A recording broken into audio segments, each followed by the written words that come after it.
All right, how we're doing reflections. Today is honestly a great day, but a lot of traumatic things have been going on in my life just from work alone.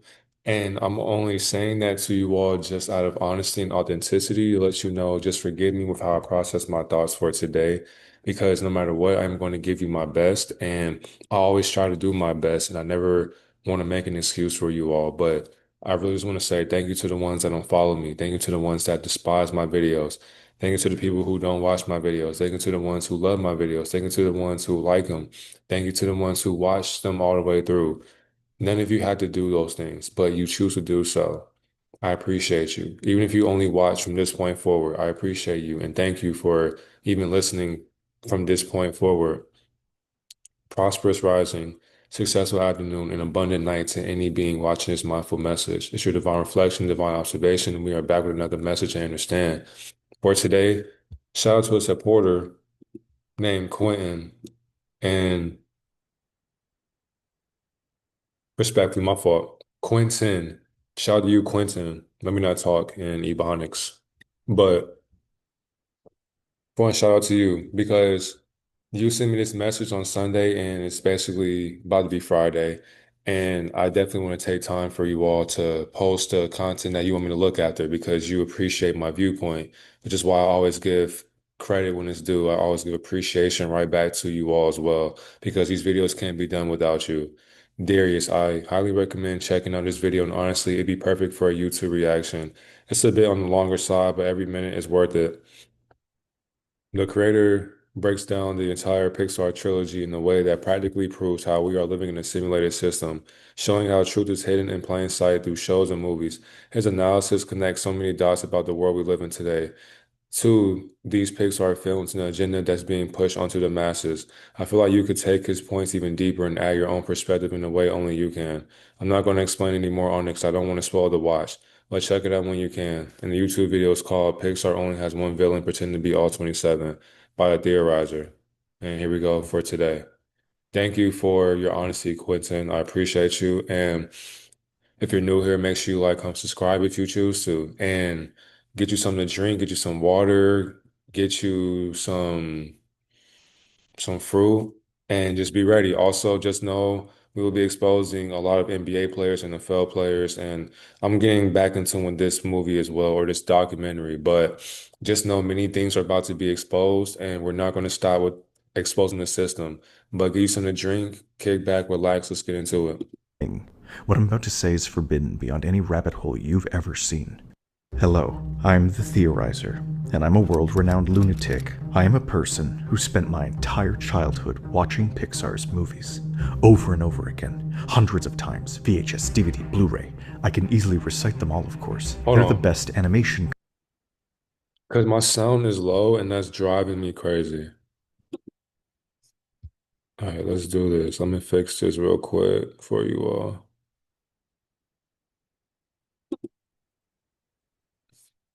All right, hold on.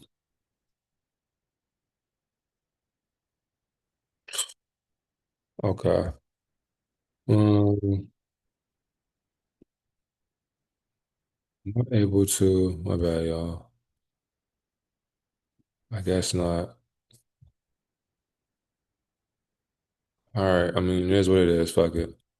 Company, loved by everyone. So as I got Hmm. older, I developed a Oh, bit of an obsession thank with you. Pixar theories. Simply put, I started asking myself what the characters were really thinking, what their backstories really were, how they could connect to other movies. Everyone on the internet was doing it, finding secrets, imagining one timeline for all the movies. But as the years went on, people stopped talking because the filmmakers openly called us crazy. But I'm a world-renowned lunatic. I had a mission so extreme and so over the top that it ate the next 10 years of my life. A mission to thread every single movie into a single entity stitched from Pixar's source code. What I mean is the story that they told unintentionally. What I mean is the story that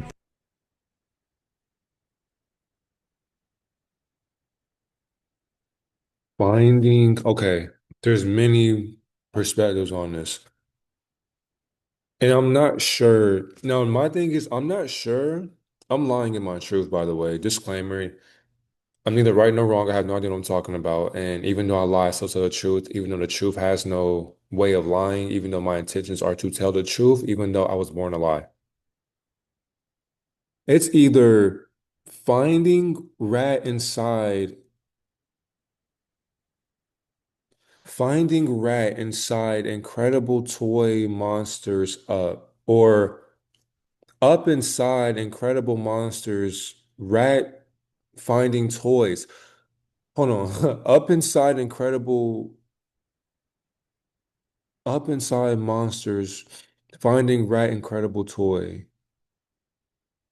Finding toy, you know what I'm saying? Like I don't know which perspective is going to make sense, but up inside, and I may just be overthinking it too, but you don't have this for no reason because even in Finding Nemo, and Finding Nemo is basically finding your ego, basically. So Nemo and emo are basic, just the same exact thing. So it was a dark journey on finding your son get kidnapped. And that's basically, in a sense, child trafficking in a movie in the ocean. Ratatouille. I mean, because I haven't watched that in ages, but when the rat was communicating with the human being or whatever the case. It's just like more infiltration of whistleblowers or even just people who work for agencies communicating with people who are cooking your food. Toy Story. Beings who get caught talking in secrecy will freeze up and act as if they're mannequins and they'll act as if they never did anything in the first place, but yet and still monsters are inside the incredible ego that they keep up with, but they act like toys in a rat race. So how can you find these monsters that want to be incredible? If you look up inside yourself and see how incredible you can find your ego to be toyed in, you'll realize the monster within yourself. They told, unintentionally, the Pixar movie about Pixar itself. Today is the result of 30 videos filled with proof, the story start to finish, as I definitively expose, once and for all, the horrifying spider that puppets franchises between the lines. Every movie by Pixar features a company called B&L, by and large. We've known this for a very long time. They make the batteries, they make the toys, they make the cars, they make the food, they're run by machines. And they get so powerful that they end up ruining the entire planet in WALL-E. B&L is supposed to represent Walmart, Costco, companies in general. This was obvious to everyone until recently I realized that B&L actually represents Disney. Like Disney, they own Pixar, and the little details and toys and comics you see in all their movies are supposed to be merchandise, toys from other movies that the characters watched. It's like the characters watch Disney movies just like we do, but I guess not their own movies. This simple realization tells a story that is so amazing that Pixar's starting to make movies about it. This is the complete untold story of Pixar's only villain, B&L.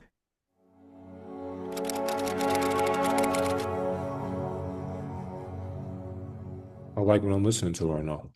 If all of Pixar's movies are about the same company, then where would this begin? Who are they? What's the story of this company? Well, the earliest we find B&L is in the 1940s, and there can literally be only one starting point. It's The Incredibles. Humans have mysteriously started getting superpowers, and so the US government creates the National Supers Agency. When World War II begins, the agency tries to make more superheroes to fight for them. They team up with scientists like Edna Mode, and they try using superhero DNA to make more of them. But it backfires and just makes super villains. Edna's devastated. She leaves them behind. So the NSA starts looking for a new helper. They find a boy, a very smart boy, who used to be a fan of superheroes. His name was Buddy Pine. But he was constantly brushed aside by superheroes, and he got more and more disappointed. As he got older, he started to hate them. If he couldn't be a superhero, then he would destroy all of them. He was smart enough to create powerful machines and computers for the government, and he could destroy supervillains. The agency recognized his talent and gave him money to create more robots. And they will pay through the nose to get it. How do you think I got rich?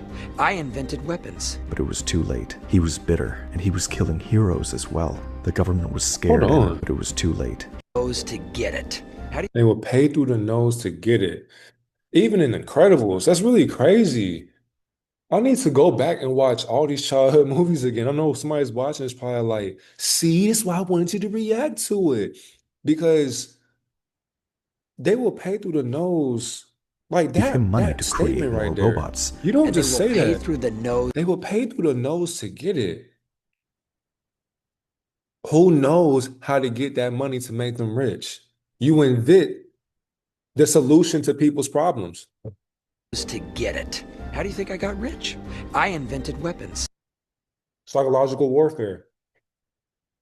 Now, this being makes this hero feel bitter about brushing him off in the past, to where he has to go through psychological warfare, even having Jack almost annihilated because of his anger and greed as well, because greed obviously caused him to invent weapons. But excuse me, who are you inventing them for if it's not just for you? Because if they're recruiting you and telling you what you can do to maintain your establishment or your properties or whatever, to where you even get leeway to destroy heroes, then what are you doing for money? What did your nose go into? And this is a cartoon or an animated film? Come on, man. But it was too late. He was bitter, and he was killing heroes as well. The government was scared, and they let it happen. Slowly, he became more and more evil, calling himself Syndrome. And upon his death, his He called himself he called himself a property of mind control, like a network of mind control. His mind was so under the impression that his syndrome was reasonable to where it got him killed in the long run by a being that can't even say a word. AI escaped True. containment and Meaning that the youth are the ones to get rid of the system that is villainizing our innocence. took over the NSA, converting it into the horrifying organization we know as, by and large, BNL, a government company run entirely by an evil AI. This is what we see. This is in the movies, and this is just the most likely origin from everything that we've seen. And so it begins. The machines have one goal: turn on the world that made them. They were built this way, and we know what their first priority was: humans. Yeah. It's made clear in Wall-E that BNL ends up I'm not even gonna lie. Wall-E to me was such a futuristic film of what society is literally falling into. Idiocracy. And Idiocracy basically has the same exact message tone for what Wall-E portrayed. And I seen Wall-E first before I even seen Idiocracy. So when I seen Idiocracy and I align that with Wall-E, it's just like robots that used to be human become conscious of what humanity needs to start awakening to. Meaning that if I'm putting two and two together, there is no truth, right? All we do is find accuracy in the lies. To where we make the labels become honest to themselves again, because words are the reason why we are under this spell casting. This is why we are in stupidity, because many people are drones. I already made a video about a being who doesn't have an inner monologue. But in Wall-E, the humanoid lesson of AI learning, because when he just showed, let's go back.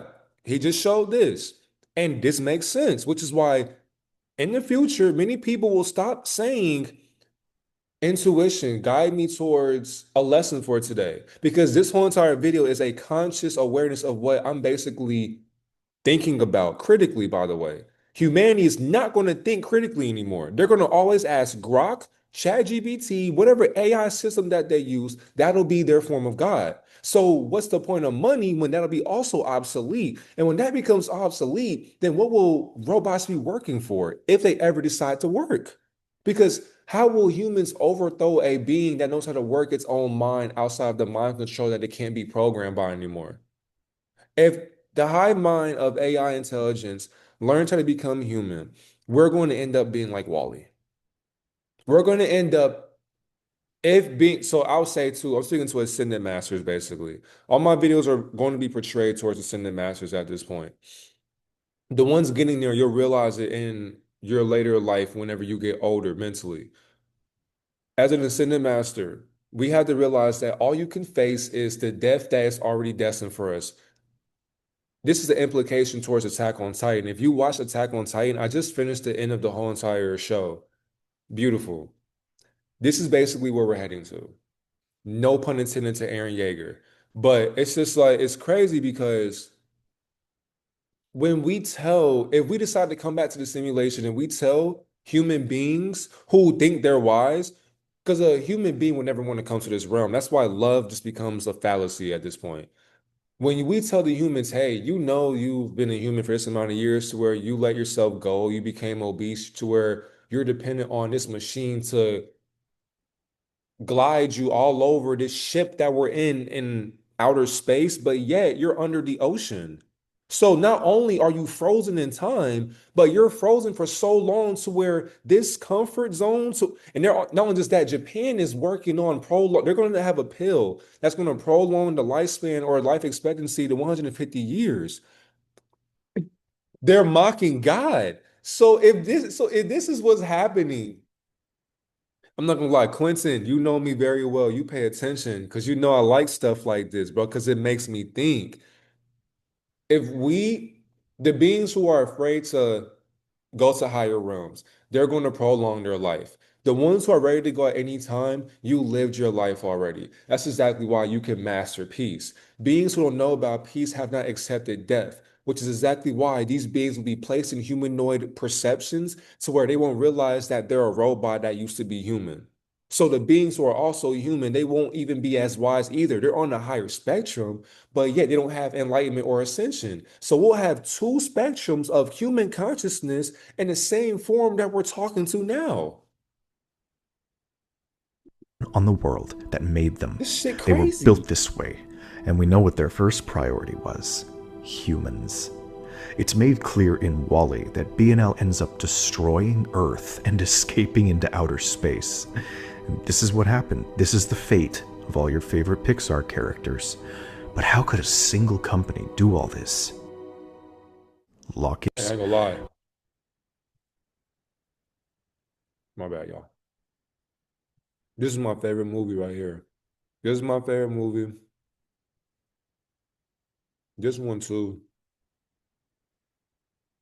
And I like Toy Story and Cars. I fuck with it. Realistically, I fuck with all these movies. Up, not so much, but and Ratatouille, I don't fuck with it that much either. But these, yeah, I fuck with these, especially The Incredibles. I grew up on this But shit. how could a single company do all this? Lock in. First, they gain access to all of the NSA's things: superhuman mutation, technology, government access, you know. Then, they take the media: television, internet, radio. This is because the telecommunications company in Incredibles 2 was also owned by the NSA. I checked him out. He's legit. Trained under Dicker. This is what the screen slaver is warning everyone about. You don't talk, you watch talk shows. You don't play games, you watch game shows. Next, BNL goes after Oh my Wakanda. God. Oh my God. Oh shit. Hold on. You don't talk. You watch talk shows. You don't play games. You don't play games, you watch game shows. People talk to themselves when they cut reality TV on. Oh my God. Hold on, bro. Wait a minute.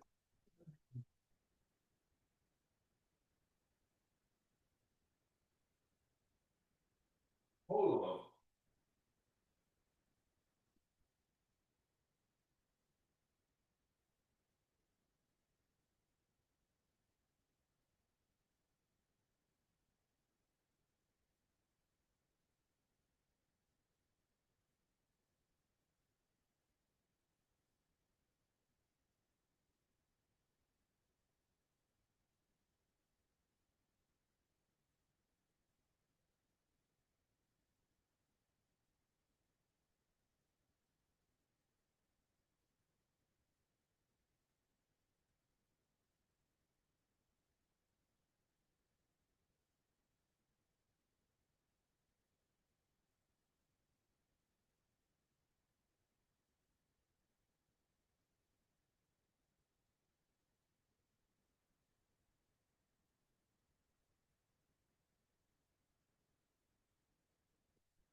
it makes sense because people, I had to walk off on that one.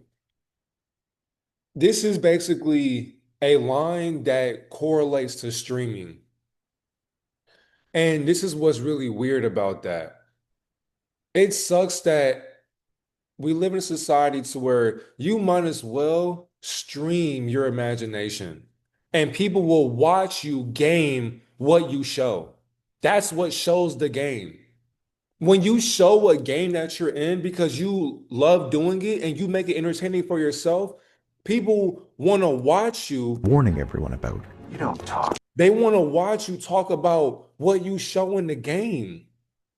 There's no point in cutting on cable anymore. There's no point in cutting on streaming platforms. They can just watch you on YouTube. They can watch you on Twitch or TikTok or Instagram. Many people who don't know their purpose, not saying that you can't watch anybody be entertaining or whatever, but that's an everyday occurrence for somebody in this dimension. Excuse me. Like they don't ever become creative for themselves. They're always doing it for somebody else. Excuse me. And then when you realize that many people are only watching what you talk about, it shows what game that this person is consuming in the time that they are stuck in. That's why they're frozen in space.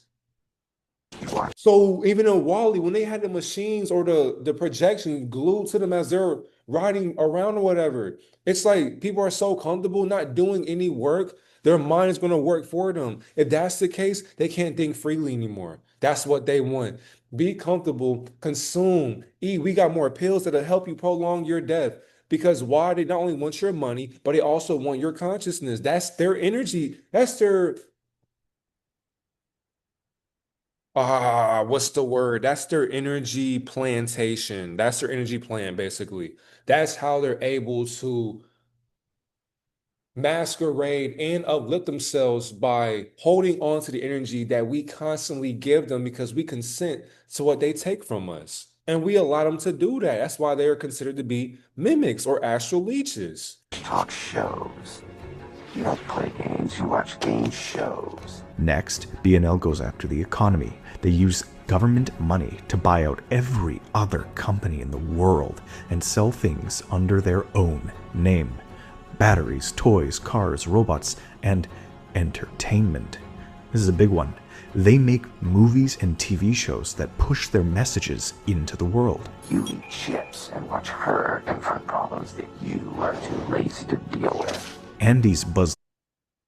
That's like watching reality TV. Many people do that because they want to go through other people's problems. That's why people make life a problem to deal with. So where you don't even got to be doing anything, but somebody wants to cause you to do something because they got a problem with what they watch. That's why what you see in reality is a watched, learned behavior that they are still trying to process. That's why it's this race war that's happening, it's getting sicker out here. This pushing transgenderism on kids is getting sicker out here. It's just getting beyond disgusting to the point to where I just can't wait to exist outside society. I'm done. This is gross. Like this shit is so atrocious out here. There's no way that people are okay with working for a beast. That's the best way I can define the life that we are glued to visually. This is a beast system, and it's wild that people just don't care. Not everybody, because I'm pretty sure you watching this, you understand what's going on. But there's somebody out there who does not give a fuck about what's happening. That just does not sit right with me. Lightyear toy, for example, is merchandise from his favorite movie, a movie all about their plans. You can remain ever sheltered, ever passive, ever ravenous consumers. B&L controls everything in these films, even the food supply. And I was, whoa, with when I watched that, it was at that time in my life, I wasn't taught to fear that voice, but I was like afraid of what it was saying. I didn't know why the city looked gloomy, why the voice had to sound like it was supposed to portray this evil tone. That's weird because this being is literally just speaking the truth. he will be considered a villain or whatever, but that's crazy because all he's doing is just talking about what society is going through and what they're putting up with. So as I get older, it makes it just deranged to even fall for the illusion of fear. You want me to fear what I should stop doing? Being asleep? Crazy. Consumers B&L controls everything in these films, even the food supply. We see it time and time and time again. can't bring themselves to rise from their couches, break a sweat. And so if you assume Bars. Bars. When I went to London, I barely even seen 10 people that were obese. I done seen five or seven, but I barely seen it. People were walking around. I was in the city part of London, but regardless, many people are still in shape. And that was so crazy because now, as I'm in America, it's still a problem with obesity and greed and gluttony. And when you talk about that, oh, you're fat shaming or you're body shaming, or even just if somebody's skinny too, you're calling them anorexic or whatever. But it's just like over across the waters, there's no problem with how they look. They're just living life. Over here, it's like we care so much about theatrics to where people make their weight a problem. If you want to have an early death because of what you consume, that's on you. If you want to prolong your life and still suffer in your consciousness, that's on you. Who cares about what people look like or how they're shaped or how they're formed? They don't want to break a sweat. And that just says all it needs to be said about their existence. They choose to sit on their ass and watch other people look good and look better than them. That's a unfortunate reality for them. Oh, fucking well. We cannot help anybody escape from their suffering. And they want to be in that comfort of suffering, let them be in that zone of their mind. That's hypnotism that I don't want to be a part of. See you later. that all Pixar films take place in the same world, then when you see money and technology, you see B&L. It's the source code of Pixar, the one message through every single film they've made. The main character, the villain. B&L is running all of it coming into the 2000s. While you tell yourself you're being looked after, so that the system can keep stealing from you, smiling at you all the while. So B&L sets up their headquarters in what they call the Tri-County area of California. And I agree with that. That was probably the most important message when he was showing that Incredibles clip. But as they are stealing from us and they smile, that's how you know many people are tired of fighting. That's what they wanted the entire time. And that's really what hurts conscious beings because many of us who are chosen to be that one to make a stand for what really matters, we know how tiring it is, how much sleep we lose. We know how infuriating it is when racists want to, people who practice racism, when they want to use, what's the terminology I was researching today? They want to play, because there's one video I was seeing and I was just like, it's crazy now. They have a victim perpetrator reversal, and it's basically a specific manipulation tactic where the person who caused the harm pretends to be the victim to avoid accountability. And just with all these different things, because now we're in this dimension, it's just crazy how society has flipped the switch on wanting to be more idiotic. And we now have to be careful with what we create every single day with our thoughts. That's why we have to be mindful of the content era that we're in. Because every day somebody's stealing your energy because their energy is being stolen by a higher order. That's why you have to be careful of Freemasonry. That's how powerful this shit is. Not only just that, they're making, if y'all know about the app called Vine, everything that's happening recently is deja vu. This shit is crazy.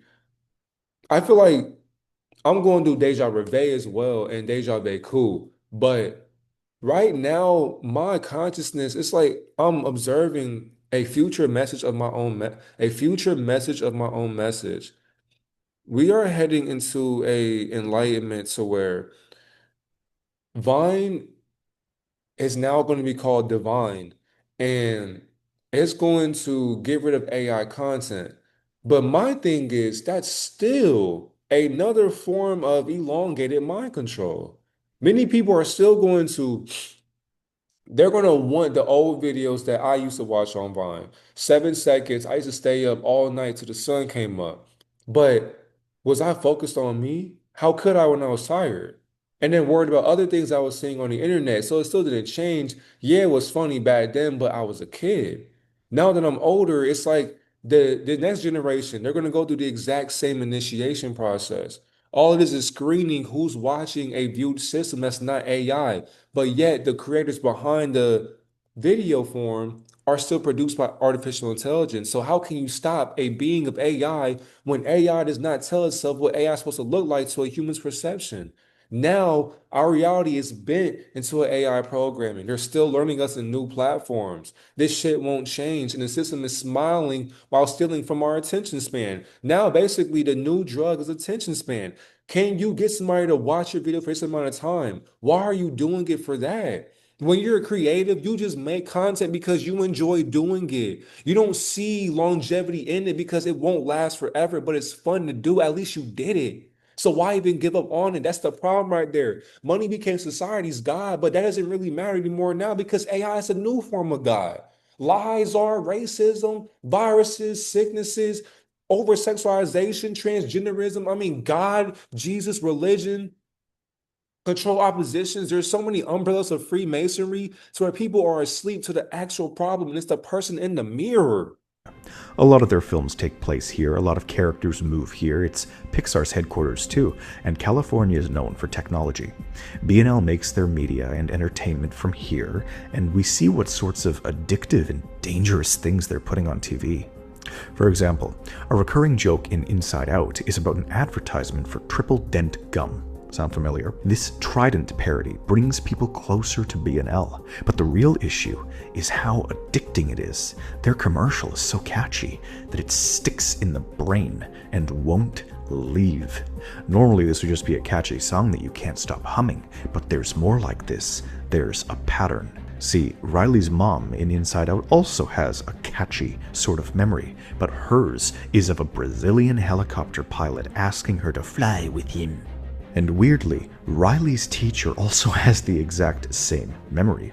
Back in 2020, I thought this guy must have been maybe a con artist, like he's using the same line over and over to steal women, but everyone told me, no, no, no, what if he's just from a famous commercial? They all watched the same advertisement, and they genuinely believe it. It's addictive, obsessive like the gum, because this is what B&L is doing at the turn of the century. They don't just want to control the economy, they want to control the people. B&L is trying to hypnotize, entrance, to take over the minds, the loves, the hates, the brains of everyone in the world. Their commercials take precious space from other memories, and slowly but surely, they become everything to the humans. But I still didn't fully believe it until I watched Incredibles 2 Not again. just that, Other memories, and this is going to be normal. Not only is it normal in America, but it's going to be over normalized. It's going to be over normalized to the points where if you aren't looking like this, they may just exile you or put you in prison. May even force you to look like this. Who knows? That's why if we're not spreading awareness on this problem right here, I mean, GG's. Like, good game to you all. I'll see you on the next life because there's no point. If I can't work out, sweat, if I can't drink water, eat fruit, if I can't be healthy, I don't want to look like this. I'm sorry. This is miserable. I mean, they're boxed in their own mind and they're okay with that because it's normal. slowly but surely, they become everything to the humans. But I still didn't fully believe it until I watched Incredibles 2 again and realized what the whole plot was. It's the whole point. Hypnotic television. The NSA, the telecommunications company, it's all clear as day. And it's not just in one or two movies, it's in all of them. Their 2020 movie, Soul, is all about human souls and how they operate and how people are getting so obsessed that they become dead inside. Look at how people are in Wall-E. Inside Out, Monsters Inc., Toy Story. It's like Pixar's put this into all their films without even realizing it's the same pattern. They're just mocking what they see in the real world, and it's disturbingly similar. But I wouldn't be making this today if all I had was hypnotic commercials, because hypnosis isn't their end goal. It's just where they started. They're after something much darker, much more terrifying. See, Pixar's put a lot of effort to explain how their world works. The elements make up the physical world. The souls make up the spiritual world, like afterlife. The overlap of these two are like emotions in like afterlife. The elements make up the physical world. The souls make up the spiritual world, like afterlife. The overlap of these two are like emotions inside brains. It's all very well laid out. I once made a theory about how Riley's brain was trying to kill Joy. Well, technically, it was her soul doing it. The stuff that holds all this together is the soul. It's separate from the emotions. It's everything. And the reason this is so important is because by and large discovered this, and it's what they're after. Look at all the robots, the cars, the toys, Wall-E. They're so lifelike. They don't act like robots. They act like people. It's all backwards. The people are becoming empty inside, and the robots are getting, I guess, more lifelike. This is their goal. By and large, is trying to switch places. They want everyone to become their robots. They're gaining more souls through human emotions and then powering their machines with it. This is why their toys act so human. So what I just said earlier is what he just explained. And we said that before we even hit 11 minutes. Point proven. It's why their robots are all so emotional. They're all technically alive. But there's one type that's the strongest. The emotions of children. Kids have incredible imaginations. Look at Inside Out, look at Toy Story.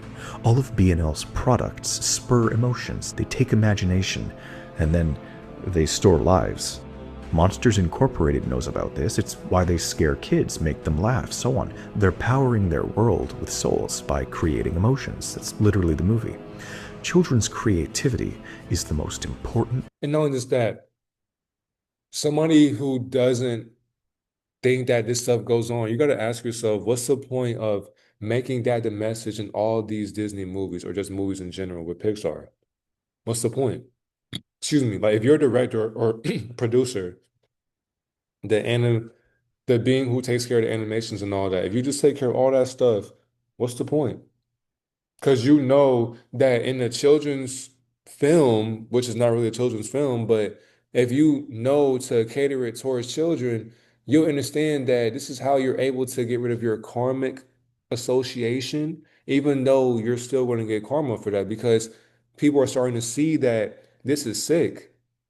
You're admitting what you're doing in a children's film, and we're growing up watching this stuff as comfort movies, not realizing we're being comfortable with what traumatized us till this day that's happening right now in this moment. That's why Toy Story 5 is talking about the tablets. They're not only going to have AI take and bridge our consciousness into itself, the tablets are doing the exact same shit.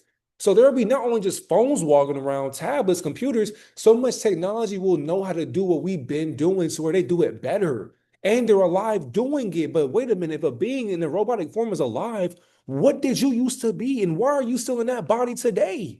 Hello. Do you realize where you are and what you're being in? No, you do not. So what do you do about that?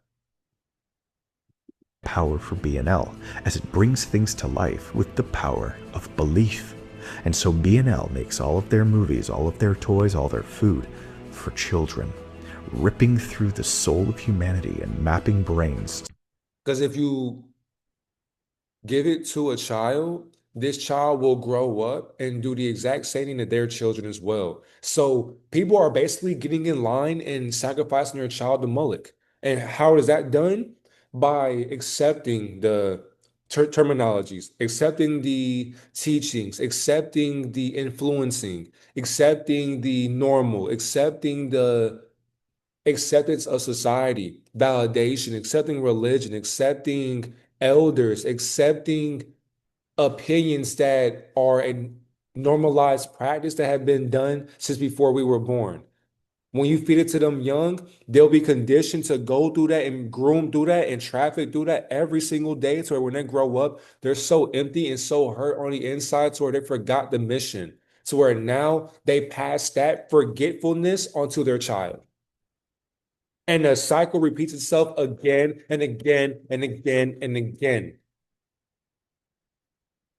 So they can replace us one at a time. Still don't believe the soul stuff? Then why do the wishing wisps in Brave look identical to the souls of babies? This shocked even me when my top fan noticed it because it's so clear. Souls are wishes, imagination, it's all the same thing being used. So of course this is all just the story of the movies, but Pixar seems to realize what they've written here because with every passing year, their films get more and more focused on this stuff. As I'm editing this, they drop a trailer for I Shit You Not, an upcoming movie about the government transplanting human brains into robots. Have you any idea? Bro, what did I just like? All right, bro. Yo, I'm about to stop this video right now, dude. I haven't even seen this shit before, and you're telling me like, I'm just How specific this is. This is they're literally mocking society. They're telling us what is going to happen, and we're saying, can't wait. Oh my goodness. Do you see why we cannot rest? This is evil at play. No pun intended. And you think birds are real? You think animals are real? shocking. These were always the types of How do you define reality? films they made, but recently it's like they've become aware of the theories, like they're using them. Their films only got more and more focused on the same pattern, and BNL's story becomes more and more detailed. As the machines consume into the 2000s, it's becoming worse than ever, and it's being allowed to happen. Will they succeed? Well, something massive is about to stand in their way.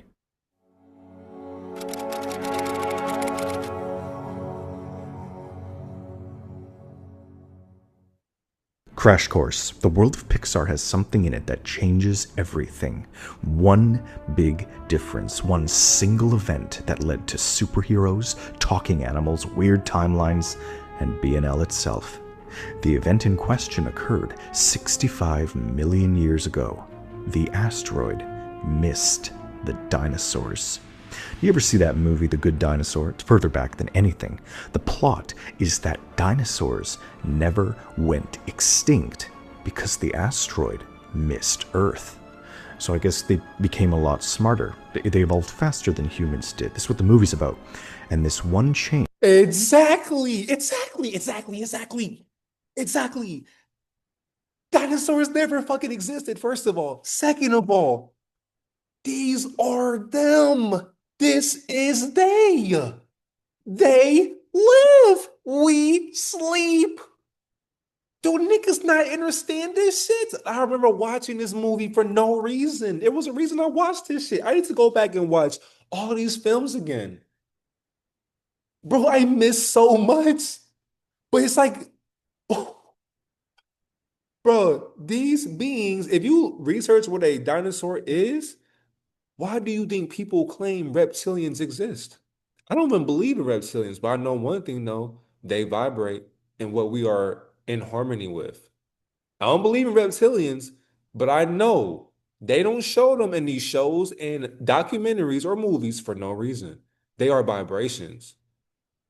They already existed in a fourth dimensional realm that we are asleep to in the third dimension. And we watch in the two dimension on what they leech on in higher dimensions that are lower than this dimension. So realistically, they're not even in the fourth dimension. They're in a negative timeline. And they're so far ahead of the future, they hold on to us currently so we're stuck in the past.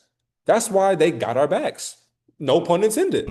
Makes BNL's mission harder than you think, because this isn't just some battle between humans and robots. It's everything. The animals can talk too. They weren't slowed down by evolution. They had more time. Just look at their upcoming movie. They're here to stay, but it gets 10 times worse.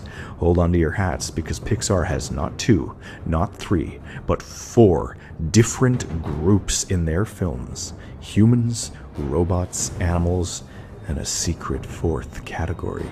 It's not monsters, and you'll see why. It's something very interesting. At this point, B&L has humanity in the palm of their hands, but they seem to have encountered a roadblock. They were taking over the world, but there's more that's happening behind the scenes. There's something out there that's stopping them from moving forward with their plans. Kids aren't acting correctly, there's weird activity, and they need to understand it before moving forward. To look ahead, first, they have to look back. All they knew was that this weird behavior had something to do with the mutation that started creating superheroes back in the day.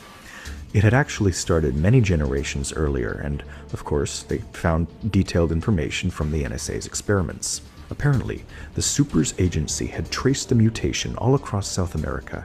They sent agents to all these locations to study the possible causes of the superhero DNA.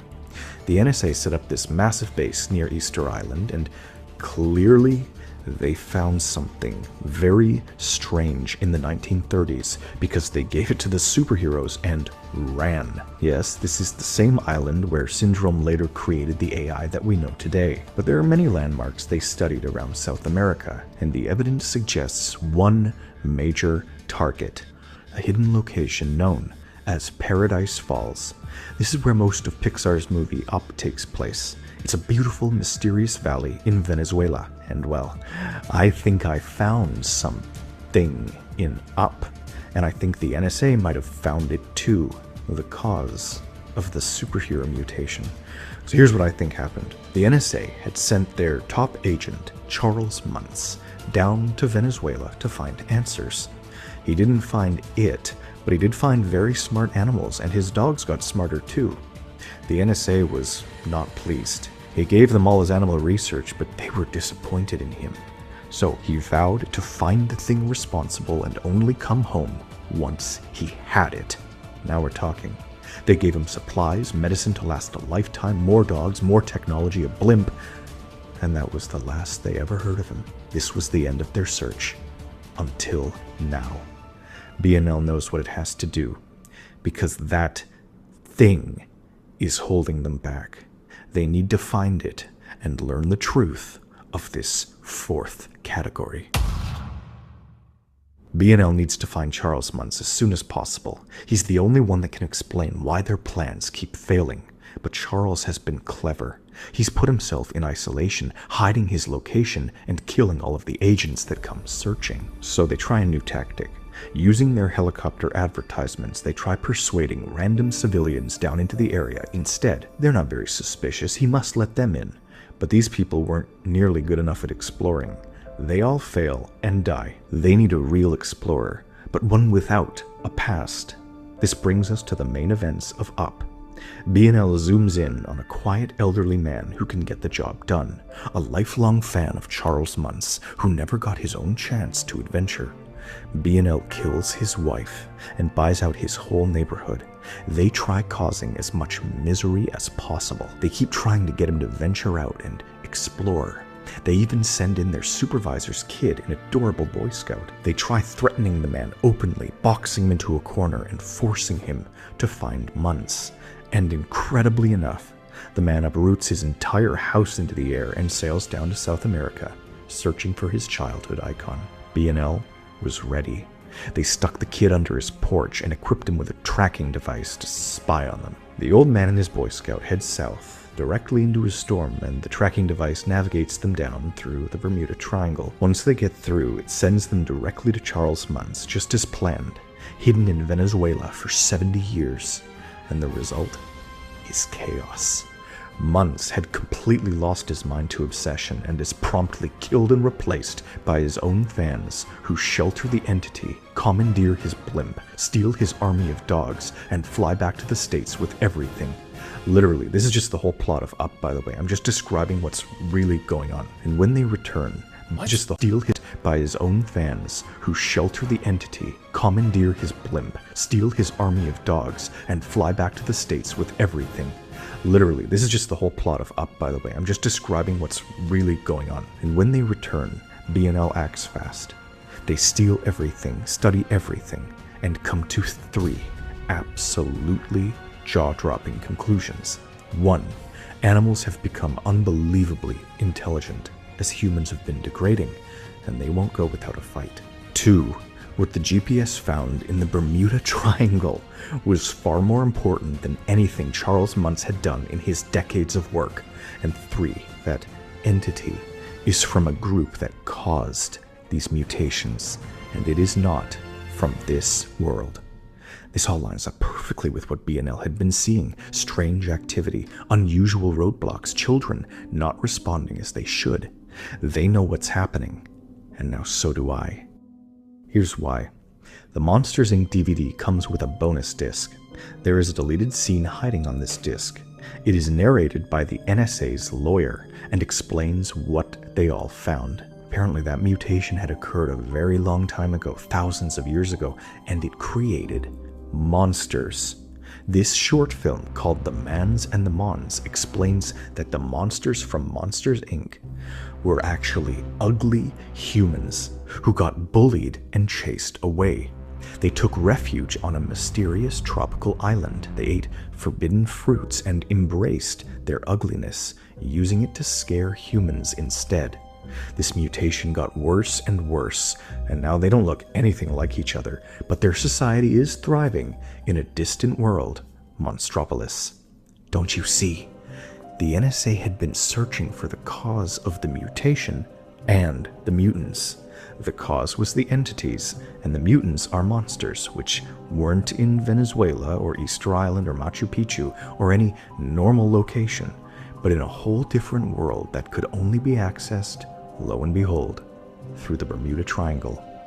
This is the island that the Mons fled to thousands of years ago, a hidden world through a gateway in the Atlantic Ocean. And the GPS had caught this data. And Muntz was obsessed with getting Kevin because Kevin was not a bird. The monster of Paradise Falls! It is a monstrous half-breed roaming the ancient ruins of a testing zone once run by the mysterious fourth entities, BNL's worst nightmare.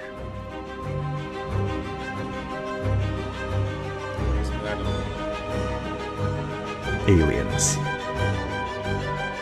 Onward, Lifted, Lightyear, Elio. These are all aliens from other planets or through portals and universes, and now BNL knows about all of them. Okay, that was a lot. But to bring this chapter full circle, I'll leave you with this. The famous asteroid, the one that missed the dinosaurs that caused this whole dilemma, was supposed to land right smack in the middle of all this chaos. Chicxulub.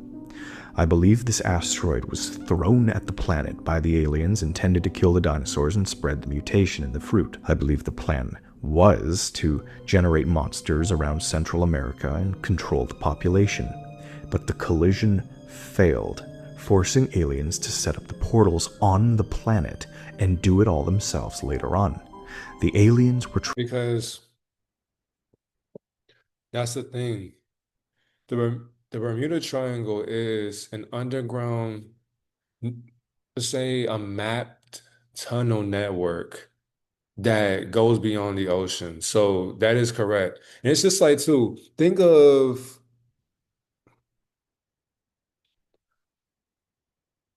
okay, you got the Bermuda Triangle right here. But then once you fall into this dimension, because remember, out of all the symbolisms, why the triangle? Showing you where your enlightenment goes when it's inverted. You fall into your consciousness. After that, your energy, your experience goes into a whole different realm that looks just like this one, but where do you go? Where do you end up? And what do you forget? And what do you remember? And what do you realize? And what do you change? What do you become? What are you being? What are you remembering? Again and again, that's the spell right there. You're constantly falling, and what is being activated as a gateway that's influencing more and more portals in this whole entire plane of existence. That's why a lot of weird things happen around this experience because all you're doing is going through more symbolism. And there are pyramids underneath our ocean as well that are activating, I would say, inner gateways that are leeching off of our energy and what we go through out in the oceans or even as we fly through, and even just energy as well. It's feeding parasites, it's feeding a hive mentality. And these mentalities aren't even physical, but they're able to get that energy and they're in a whole different experience that's physical to them because they're just that high up in enlightenment. That's why many beings who are working for them don't know what they look like, but they can reach their point of view if they sell their morals every single day while telling you and showing you what they idolize and what they look up to. No pun intended. On the planet and do it all themselves later on. The aliens were trying to test on our world, but they've left behind too many traces to count. And if you think that is crazy, get ready because BNL's response to this discovery is 10 times more insane. BNL has found everything, and they're very mad to discover that monsters are stealing their energy. They start off from a safe distance. First, they start airing extremely violent TV shows, making the kids harder to scare, and the monsters go through an energy crisis. So the monsters decide to change to laugh power, becoming the kids' imaginary friends instead, which works twice as well given the power of imagination. And I mean, look at Riley's imaginary friend. That's a monster. But none of that was enough. They have to get invasive. They need to start taking down monsters one by one, and they fully have the means to do so. Full knowledge of their history, their portals, and the element of surprise. Their final move, their explosive finale, is so insane, so incredible, and so cinematic that it defies anything I've seen in my entire life as a human being. In a vindictive, poetic twist of fate, BNL aims to turn the animals against monsters, while they take the humans and run. They aim to crush every scheme of the aliens that did this, every plan for evolution, every manipulation, all so they can consume humanity in isolation and power up to kill the aliens too. Full disclosure again, this entire saga is the culmination of every last detail, every last plot hole, and every last connection from all of these movies. You see it, because if you do try to connect them, this is basically it. The proof is relentless. I can only show so much because most of it's from my 30 previous videos. You can squabble about specifics. I'm just grabbing every single last detail that exists, and this seems to be the result. We're assuming that the films take place in the same world and just asking what that looks like on the closest possible level. Does Pixar intend all this? I can't speak for specifics, but the overall idea is very consistent on a thematic level. And yes, it's increasingly, I believe, intentional.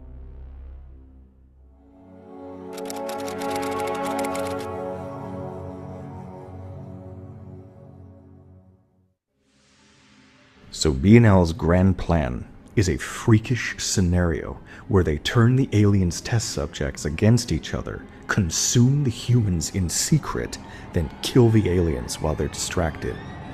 How are they going to do this? Well, they start with the weaker group, the animals, of course. It's in all the films. Nemo, Up, Bug's Life, Brave, smart animals. When they found Charles Muntz's intelligent dogs years ago, they had immediately put up testing facilities all around the world. In France, they were breeding mutated rats to take over the food industry. And look at that new movie coming up, see what I mean? But closest to their headquarters in the Triple Dent County is their most important station of all, the Marine Life Institute. This place is amazing. It's in Finding Dory. It's the aquarium where she was born. BNL hires characters from other movies at this place, like the dentist from Finding Nemo and his brother. They send characters like Riley on tours of the building, but this place was a little more drastic than just studying animals. Oh no. They built this place with a single goal in mind: create the ultimate animal weapon. See, the animals are important to BNL, particularly in the late 2000s, and this is the most crucial location we have. So what I'm about to say is the most fitting thing ever. I believe that Dory was no accident. She's a highly skilled evolved fish that somehow always knows exactly where to go and what to do, but all at the cost of her short-term memory. By design, this fish is like a freaking god, intelligent beyond words, but they nerfed her brain. To get what she wants, she just asks, "What would Dory do?" What do I do? What would Dory do? And boom. And then her intuition kicks in. Yes, Dory is basically divine. Dory is literally divine. That's why I love her quote, just keep swimming. Just keep swimming. Just keep swimming, swimming, swimming. What do we do? Like, she's not really necessarily singing. She just told herself that no matter what, I can't go back to where I was. But it makes sense on why she had to have this gift of forgetting. They gave her that curse.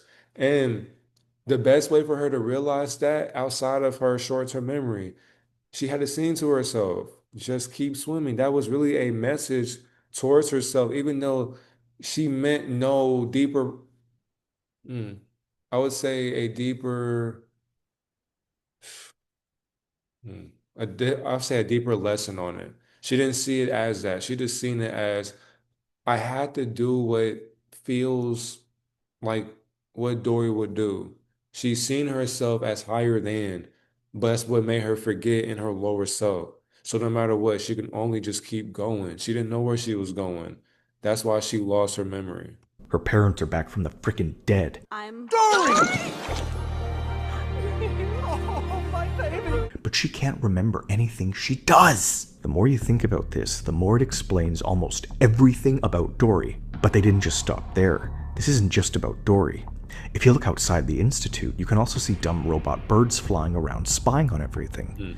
The whole place is B&L's death machine, and this changes everything about the movies, because everything connected to this Institute must also be important to B&L. And we know the Institute sent their marine biologists and Dory out to Nemo's drop-off, which means it must have been important to them too. I want to be clear, just for a minute. A worker from the Marine Life Institute in California and a fish that escaped from there both appear just meters away from each other at the same reef off the coast of Australia at the same time.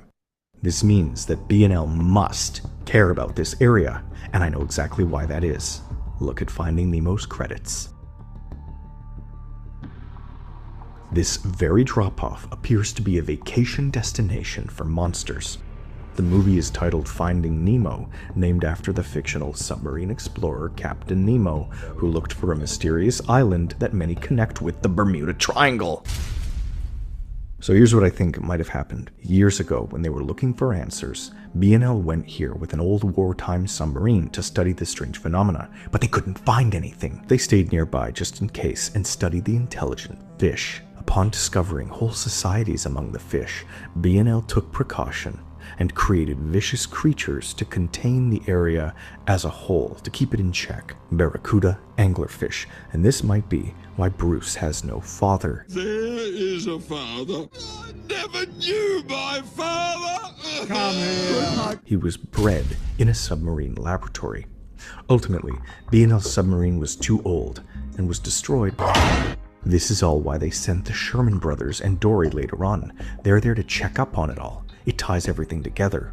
More importantly though, following these movies, we know that P. Sherman quits his dentist job and moves to California, joining his brother at the Institute after learning that his fish had conspired against him. All the animals have gone mad! And according to the directors, someone ultimately returns to the reef years later, murders the very same barracuda, stuffs it, and gives it to none other than the Tri-County Antique Shop. This is not speculation. That is confirmed fact. How in the f*** do you blame me now? And the reason that this is all important is because after Up, B&L knows everything.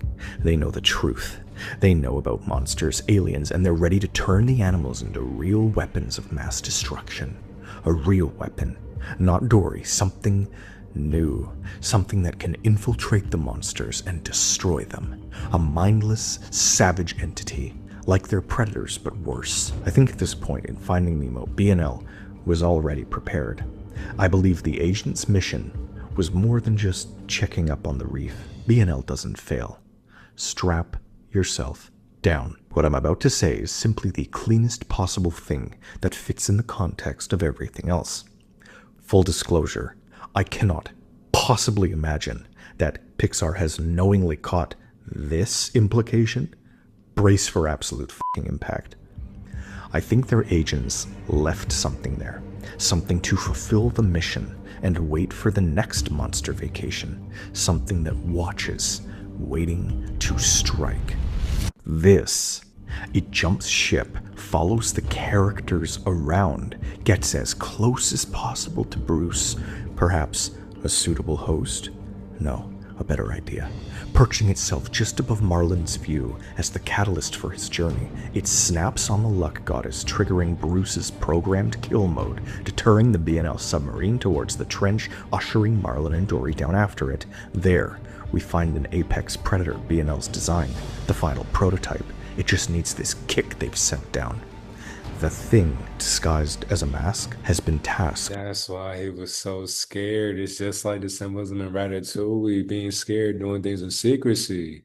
That's why the being had to trigger the attention span of Marlin to get Dory to bleed so that she can trigger Bruce's wiring for how he was programmed in order to kill the awakening for Marlon and Dory's memory.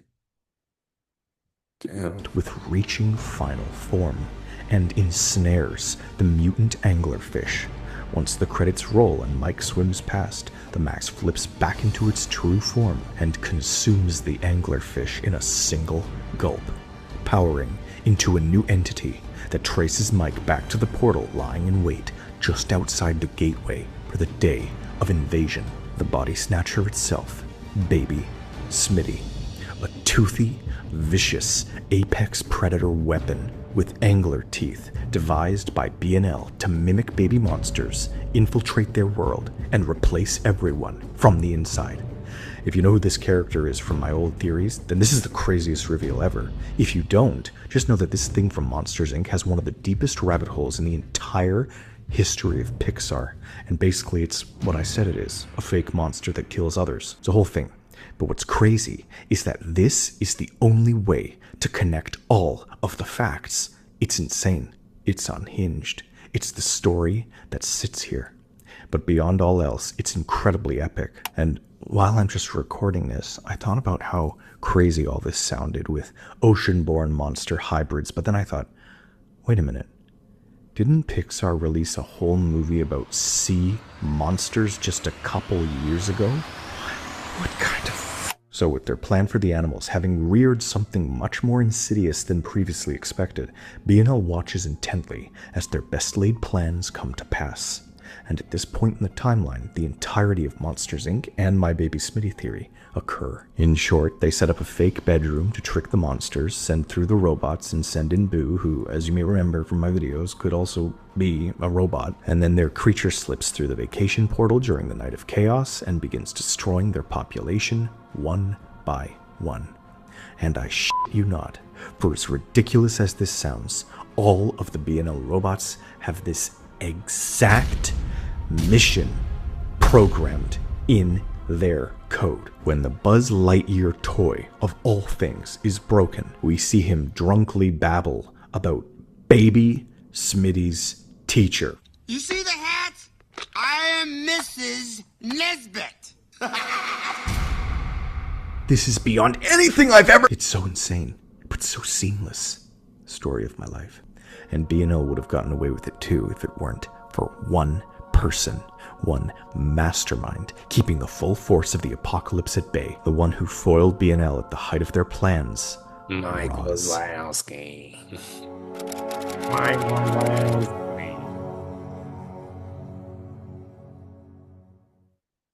The Monster World is a very large place, but it's shown to be entirely run by one I feel like this place too is underground. I feel like this place could either be in a portal through the Bermuda Triangle, or I feel like it's underground and it's just symbolic for how mimics underneath our feet play the same game that we do. Only difference is they're not consuming the foods that we eat on the surface. They're just consuming what many families give up for free and sometimes for money. So or a lot of times, I don't even know how they kidnap children, but they're doing it damn near every second. So if you're funneling in kids and imprisoning them, they have food for centuries now. And it's just like they go out and about and they wear the skins as if they're normal, but behind closed doors, you're a cannibal, you're a beast, you're a predator. woman, Roz the Snail. She's the leader of the Child Detection Agency. She's the leader of all the power company regulation boards in the spin-off show. She runs everything. She's in control of everything, and she sees everything. She's unflappable. I even have the sneaking suspicion that she's in charge of all the major universities in the monster world too, hiding behind other figures from the shadows, just watching. There even seems to be a pattern with other old lady monsters working with her. I've always assumed that the Dean of Monsters University was under her thumb. Same with the librarian, Mrs. Flynn, and maybe Mike's mom. They're all related to her. My point is that Roz has spies everywhere, even close to the main characters. Look at how Squishy's mom stalls them with gum, blares thrash metal, and interrupts with laundry. She's always watching too. From everything we've seen, Roz knows about BNL trying to access her world, and she's been going around single-handedly sealing all of the little cracks they create. It's her. Roz first discovered BNL when Mike and Sully caught the attention of human police officers during their university days. Mike did something impossible. He powered their portal from the human side. This is dangerous. If BNL discovered such a thing were possible, they'd just kidnap people. And that's just like, it's like portals, or even you can say CERN, but what are those doorways called?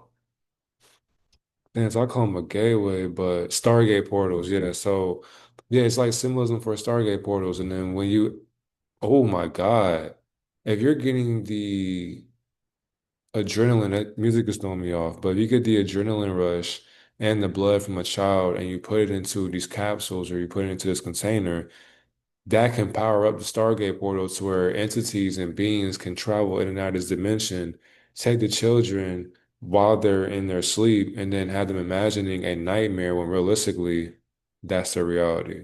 And parents don't even know what's going on, but it's happening right under their nose. This is dangerous. How do you think they stay rich?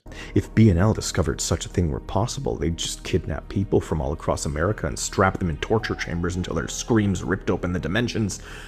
And it's possible they already have. We don't know the full extent to which BNL has infiltrated smaller parts of Monstropolis through the Bermuda Triangle, but Roz clearly does because she's been stopping all these plans. Here's an example. As you know, there are 2 identical sound bites in Monsters, Inc. played once during Roz's door slam, and once when Mike is bit by Baby Smitty. This was the main point of my Baby Smitty theory. It's my theory that it's not a scream exactly, but a scream extraction, sort of. However, there's one other time in any Pixar film when we hear Mike's same exact scream again. It's in Monsters University. It's when this random pig thing yoinks him out from the bed as Sully's trying to catch it.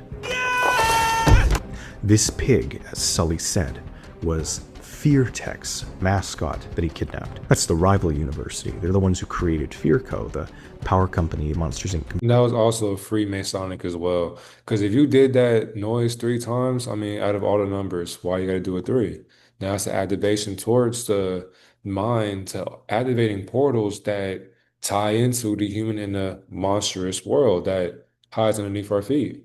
Competes against. In the spin-off show, Randall's scream extractor machine is being used with FearCo's devices. What I'm saying is that this pig is scream extracting kind of like Baby Smitty, but it comes from Fear Co., which means that company is connected to B&L, which explains why they have amazing technology and why Roz steps in during the spin-off show to destroy them. So who the hell is this woman? How is she managing all this? This woman is an absolute godsend for the monsters. What she's been doing in the shadows is amazing, always watching, like some sort of dark knight. Because the most likely truth is that she's not a monster. She's an alien. This would make so much sense. She's the alien. She's the one keeping an eye on the mutated monsters. She's not one of them. She's above them. And the reason she has all this power is because she and the aliens are fully aware of what B&L's trying to do, and they actually do feel a bit threatened. Roz knows B&L's plan for the animals. She's been poking her finger everywhere in both worlds for a while, preparing everyone for the worst. When you look at all the animals in Pixar and all the monsters in this series, you'll start to notice an extremely weird trend. They're all preparing for something huge, and they don't even seem to fully know what they're preparing for. The sheer number of cult initiation ceremonies in Pixar movies is baffling. In Finding Nemo, Not just say, mate. the tank gang forces Nemo to pledge himself and re-identify shark bait, in other words, Smitty food. In Monsters University, the fraternity brings Mike and Sully down into their basement for a ritualistic initiation ceremony that they don't even seem to fully get the point of, watched over by who do you think? And in the spin-off show, they do it again, when they bring the protagonist into the maintenance crew. Thanks to Roz, the animals and monsters are both preparing because they know what B&L wants to do with them. Even some of the humans are planning. The chefs in Ratatouille are aware of what B&L is doing to the food industry. We are artists, pirates. What the cooks are we? And they talk openly about resisting. Larousse ran gun for the resistance. Which resistance? He won't say. Apparently they didn't win. They fear Remy. And don't even get me started on this guy again. Worst has done time. I defrauded a major corporation. I robbed the second largest bank in France using only a ballpoint pen. I created a hole in the ozone of Ravignon. I killed a man with this thumb. But I don't think it's any coincidence that Remy's family saves him using statues of monsters, and it's all because of Roz. Beautiful, succulent, intellectual Roz. The Monstropolis is saved. They praise Marlin where it all goes down, and in all likelihood Baby Smitty will be savagely destroyed later in the spin-off, which finally really brings me to this spin-off show, because I finally sat down and watched all of it. For those who haven't seen it, Monsters at Work is the official Monsters Inc. TV show.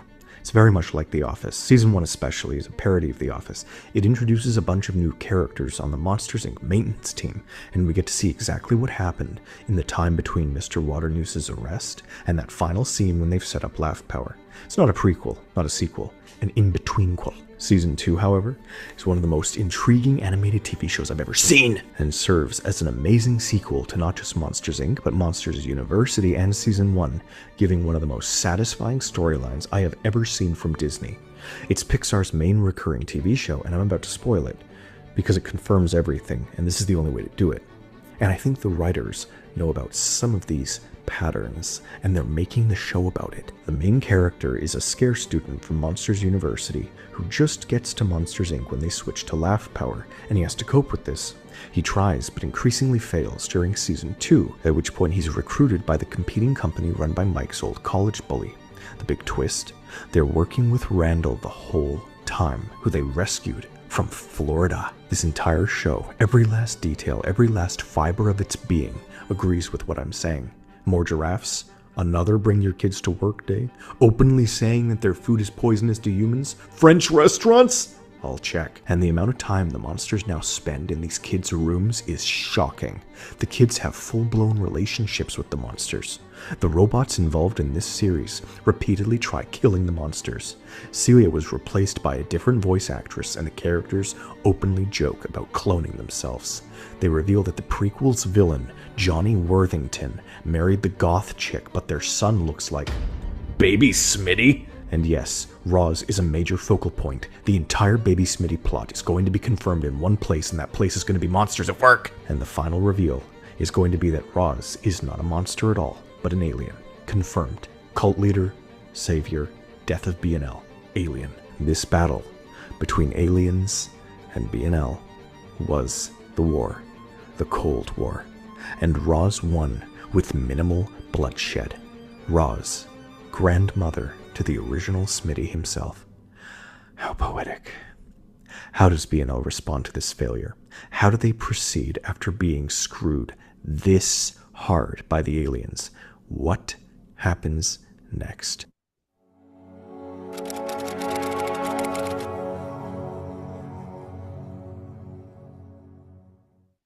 It's around 2010. BNL moves swiftly after learning the truth and getting the full picture.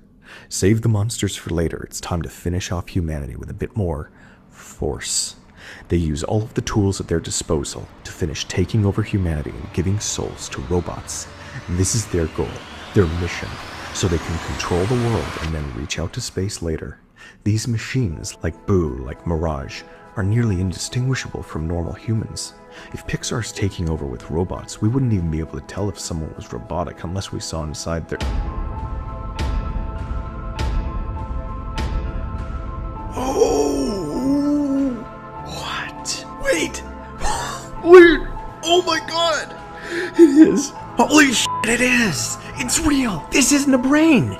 This is literally not a brain! Those aren't brain folds. They're circuits. It's a machine with wires and pulleys, with buttons and controllers. This whole thing is a machine! How can this be so obvious but so shocking? My jaw is on the floor. Riley is a robot. We see it right here. This is why she looks nothing like her parents, just handed to them. This explains everything about the timeline, the families, the plot holes. When did they start doing this? How long has BNL been testing this? How many people? That's why this new generation, they're literally artificial intelligence. They're robots. They're hybrid beings. So this new generation now has morphed and manifested and mutated into AI. So the humanoids are playing as if they're, or the robotoids are playing as if they're human beings. That's why a lot of these kids love this movie so much, because they can relate to what they are. They know that she's a robot, and they'll even tell you. A lot of kids will tell you, yeah, she's a robot. But how do you know that? You never even done your research on this movie. But they enjoy it. They're paying attention. And not only just that, that's their perspective on what they are watching, because that's how they perceive these emotions inside and out.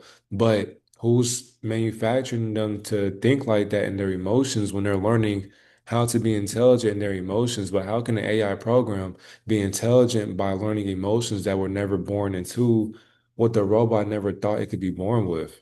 Are robots? When did they start replacing our parents? How did they do this? Look at this thing. Does that look like a human to you? Linguini! He can be controlled like a freaking mech suit, but he's even older than her. And I know how to appear human. They're robots. It's the only thing that snaps this whole thing together.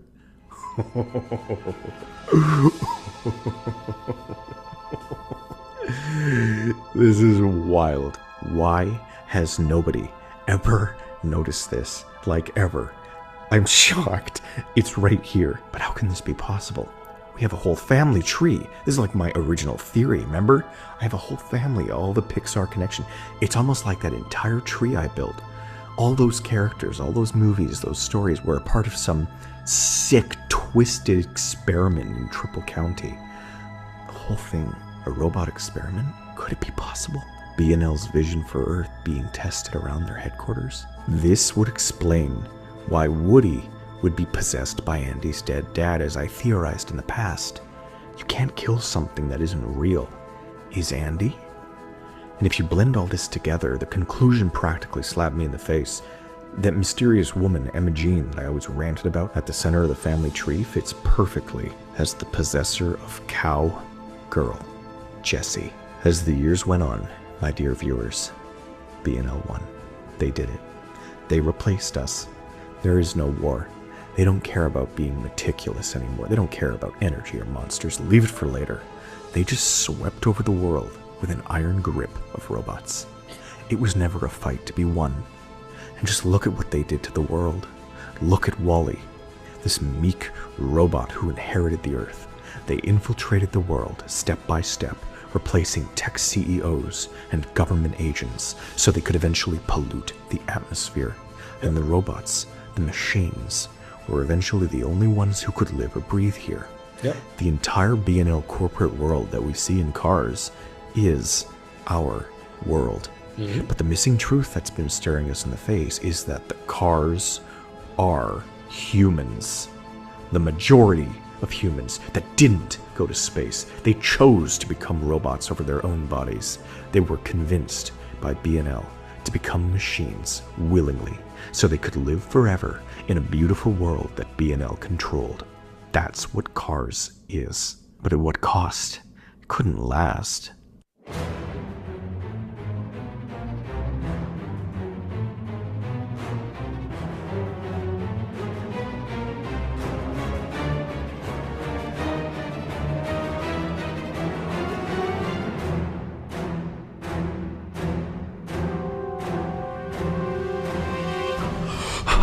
Oh my god, they're alive.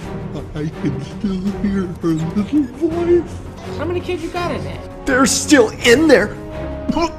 Is this what they wanted? I knew B&L was vengeful, but they planned all of the claw. The machines have given the forbidden fruit to humanity and damned them for eternity in their own prisons. A non-stop corporate commercialization of the planet, with humans transplanted into the entire population of cars so they could be easily controlled. And our souls weren't. That's why I've been saying, like, bro, even so basically cars is like you just driving yourself. That's why there are no cars. You are the car. You are the car driving yourself. So if you name your car, like you're conscious of another perspective that you drive in. And even like with a Tesla, or even just with the futuristic version of cars, many people are going to be driving their consciousness. They're not going anywhere. There's nowhere to go, nowhere to drive to, nowhere to meet at, nowhere to communicate with. You are always going to be driving around in your ego. That's how powerful the machine has trapped our consciousness into believing what's supposed to be normal. Fulfilling their natural purpose, and so we withered away, still alive, crushed into scrap metal. Wally has been sorting through millions of sentient, paralyzed hunks of metal, containing the lives of billions of humans and cars. It's the inferno Toy Story 3 was teasing, only to bring a spare few to the stars. So in Wall-E, this truly most profound movie, the epilogue of Pixar, we see the few humans in space seize their culture back for a brighter future. But B&L's expansion has moved on from this petty planet. There's nothing left to conquer except everything else. The reason they ascended to space in the first place. They're ready for the aliens. And it's at this point that shit gets real.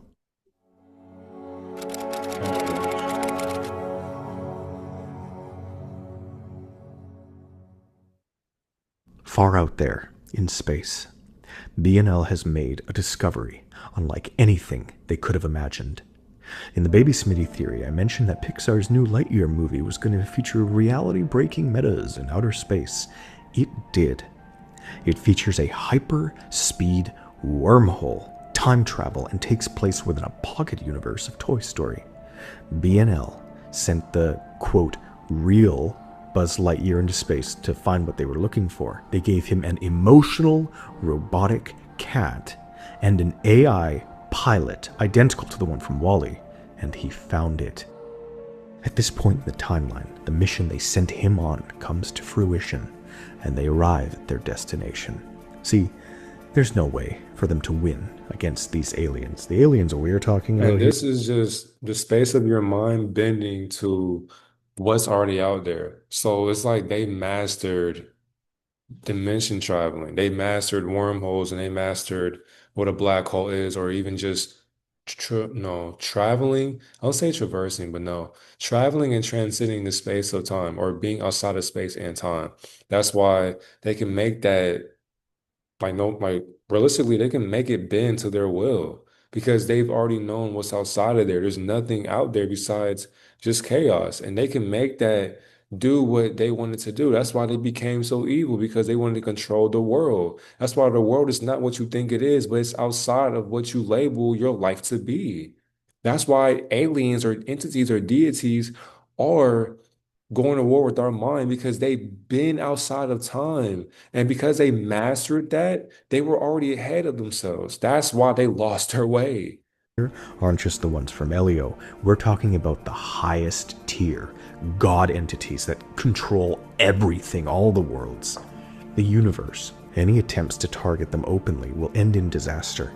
BNL needs to sort of infiltrate the entire, I guess, structure of the universe where the aliens are hiding. And what I'm about to say will redefine Pixar forever.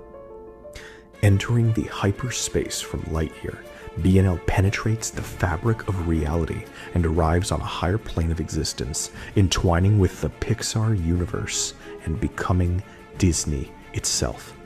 This reflects what I prophesized years ago and reflects what we see in Pixar's reality.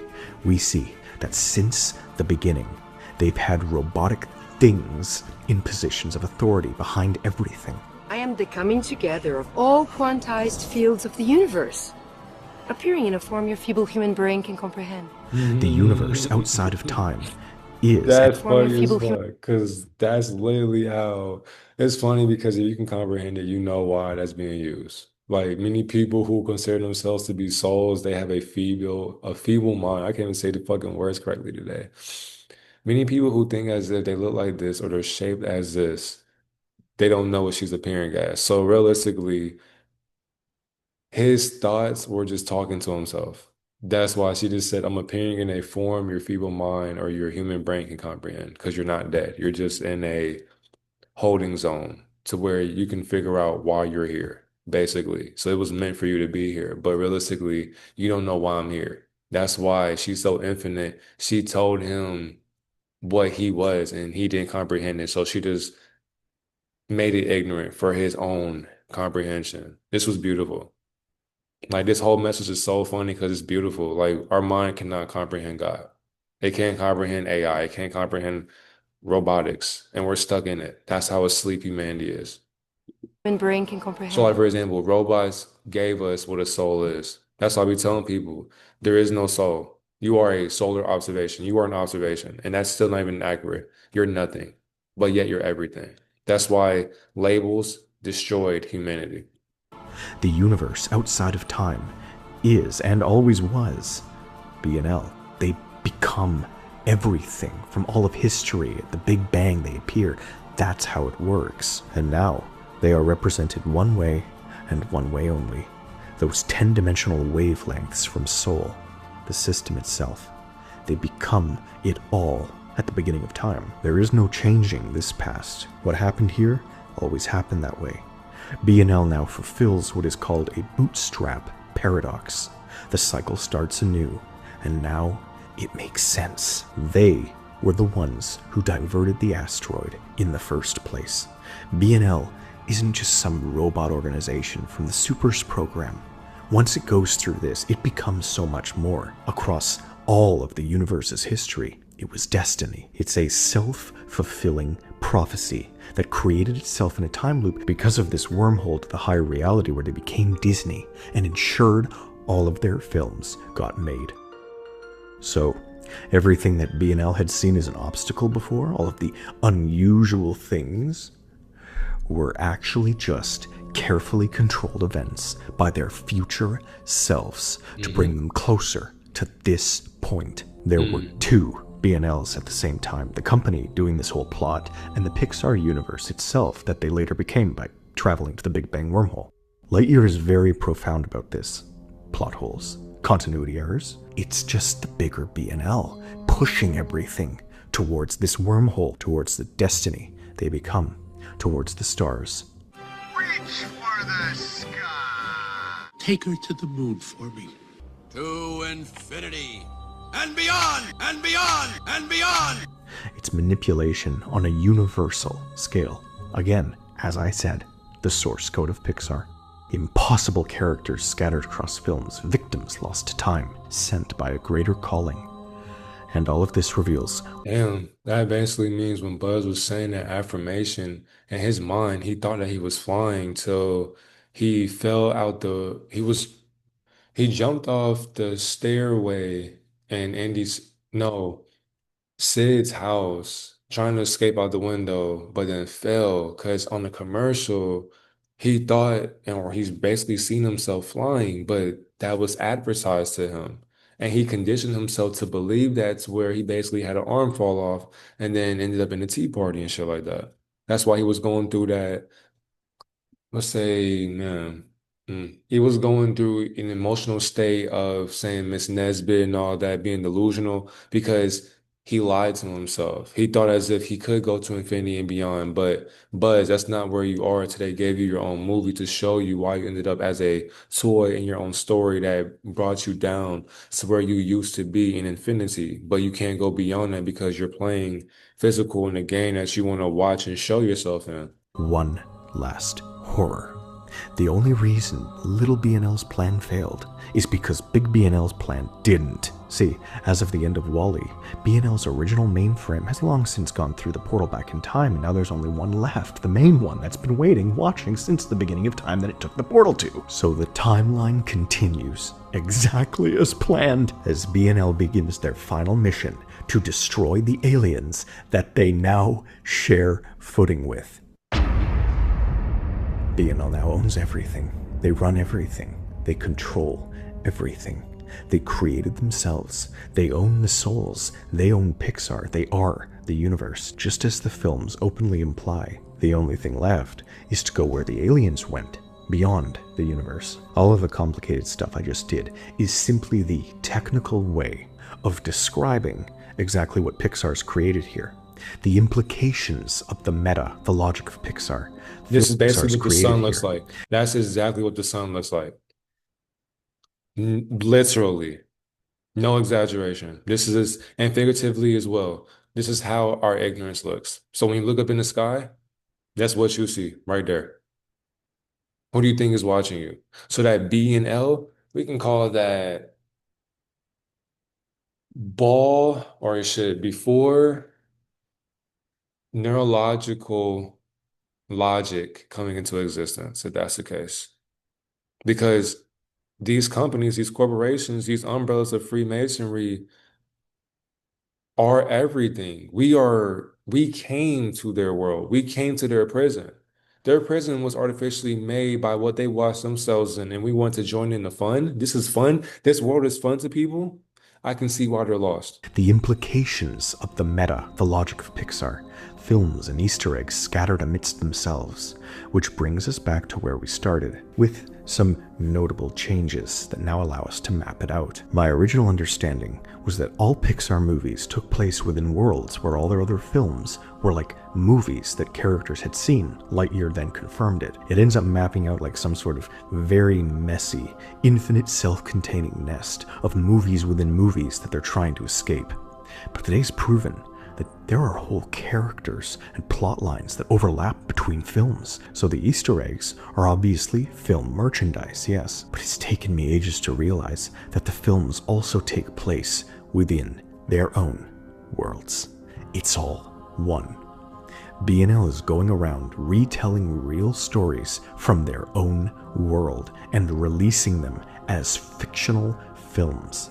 They're trying to break reality over and over again, blend everything together, surpass their timelines, surpass the meta, and reach the top of the stack. Their motivation for trying to control all these characters. And that's why, in order to escape, you have to retain the light that's following the shadow side in their mind. So you need to basically be in their mind that's infinite. And they're in your family. So they gave you the blueprint to help you lead this dimension. But people are stuck before they even start learning about the blueprint. So it's like they see the blueprint, they ask themselves, what do I do? That's the problem. You're not just doing anything. Do something. Learn about what you got to do. Ask questions, but have that blueprint in your hand at all times.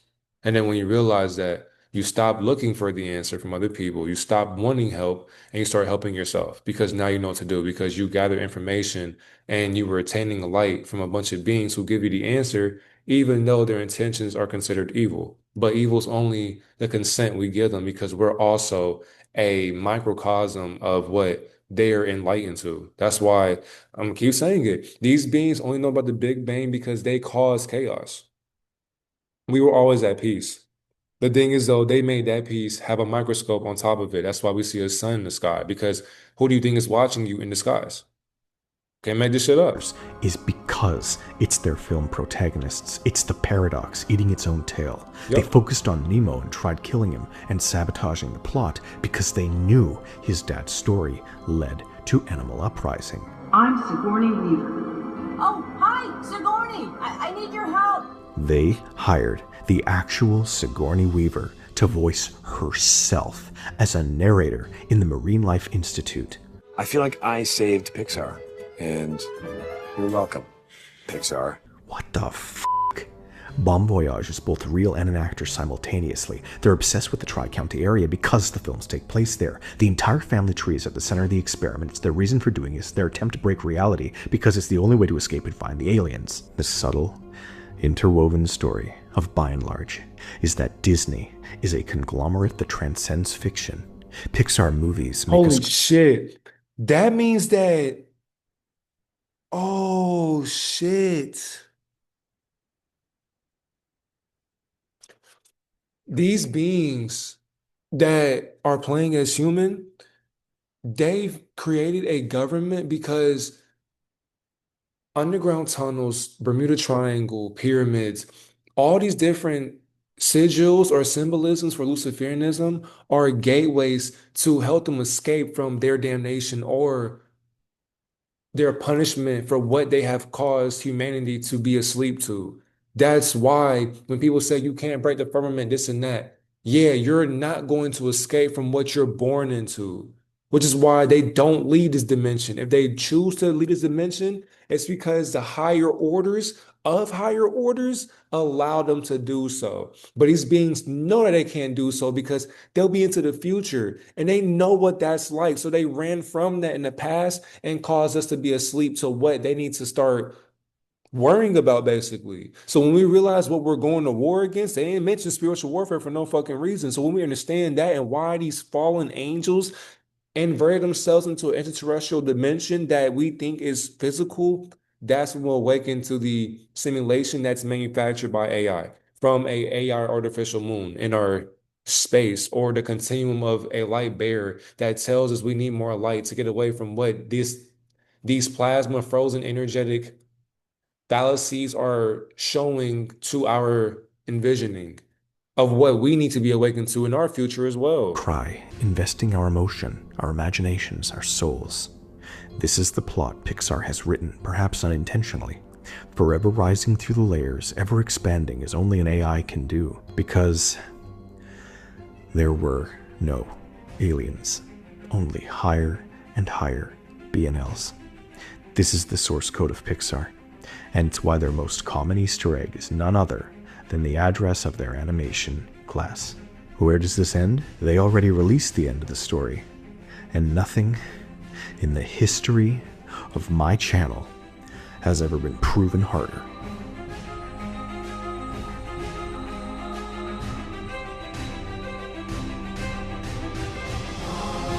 Mockery, man. Mocking society. And we just laugh and participate.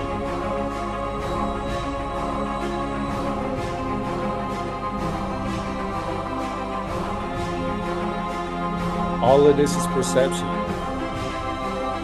And I say all this is perception because this is all you. Not only just that, you make this up. There's nothing there. But they want you to be there. That means that if this supposedly to them, this is you, but you don't have an image, you don't have you don't have a vessel, you don't have a body, you don't even have a mind. You're watching your mind. If that's the case, they want your mind frozen in space because space can't be heated up. It can only be cold, a cold heart, a cold world. If we're in a cold world that's frozen in time, how much time are you spending in a cold environment that was never given towards you? So when your atoms heat up, you become more conscious because you're passionate about what your mind is stuck into. This is your light being playing tricks on itself, but the camera backing up. So for example, as the camera's backing up like this, you're just literally expanding your perception to what your ignorance bends to. This is not space. This is basically you watching your own element drown in what our science told you it was. And yet there's nothing to be said, nothing to even be seen in. Nobody's seen this shit but you. All there can be is you. This shining right here is literally the opposite of your mind. Because on the other side of your mind, there is no light. Because you're the observation of what light thinks it looks like. Thinks it looks like. And yet you know what light doesn't look like. That's why duality has to exist in this simulation that's artificially made. And you know why they added this shit? Because then if they told us what our truth looks like, we would become conscious instantly. That's why they put stars in our ceiling. There is no damn stars in our ceiling, but yet they're in cars. Do you know what pics are?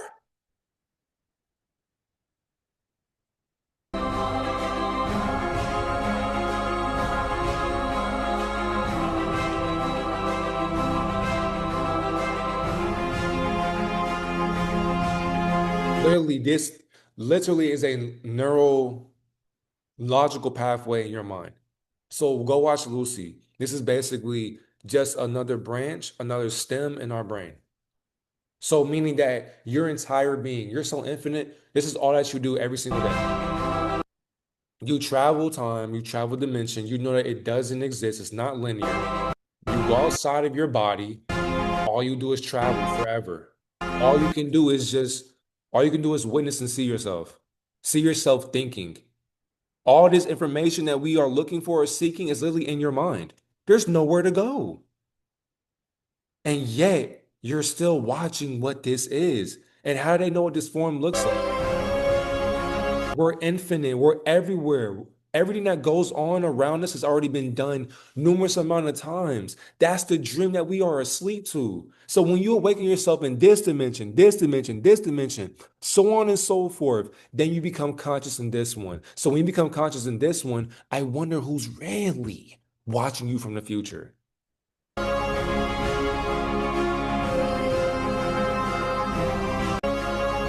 And what do you think? What do you think is watching you in infinity, beyond space and time? Where do these beings come from? And how do they see through one lens? That's why the all-seeing eye is a concept. Life goes beyond what you can even articulate. Words cannot define how deceptive this society has been conditioned to accept. These beings transcended intelligence to the point to where we've been comfortable remaining in their ignorance. And people run to their intelligence, and that's why they remain in ignorance.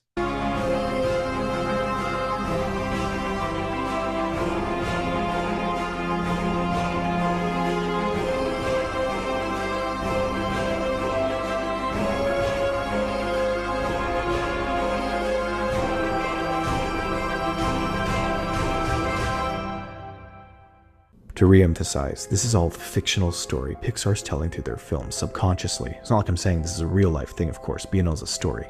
And it's only half intended. It's simply a product of what Pixar sees in the real world.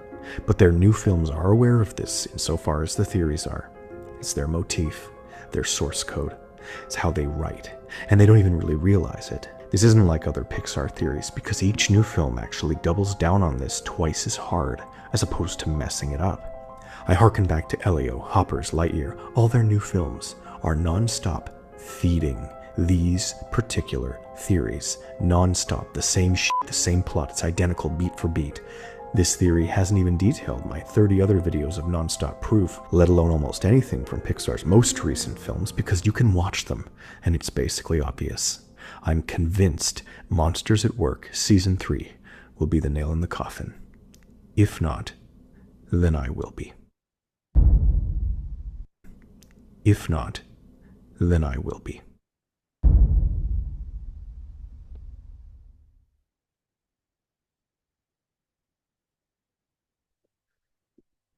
Hey, this was a great video. And Quentin, thank you for showing me this. And if you all enjoyed this video as well, leave a like because I mean, I honestly enjoyed this. And all in all, hopefully you learned something new. Not hopefully, but I know that you did learn something new because the universal nest makes sense because we need to free ourselves from this nest, heat death of humans. So the more our atoms become aware of themselves, we evolve into a geometrical acceptance of what we are already observing, the attack on animals. Animals have been under mind control, also been altered genetically to where their consciousness as well is going into robotoid formats because animals are more intelligent to the point to where they had to be dumbed down, to where we feel a sense of power because we make them into pets. That's why even going to aquariums is weird. The secret entities are basically a future version of another vessel that we are already in mentally, but we're not ready to be in that mind control presently. So we hide from that damnation in this current moment today. So heal yourself in the future to be aware today, to save yourself. And the origins of BNL and all that. So, I mean, that just goes to before the beginning of 2025. This whole video is basically self-explanatory and about the things that we already been covered. And all these movies or documentaries just go right back to occultism. They go back to sorcery. It goes back to illusionaries. It goes back to exotericism, being able to free your mind and being aware of your spirit. Just simple as that. I appreciate you all. Thank you for watching this video and have a great, wonderful day.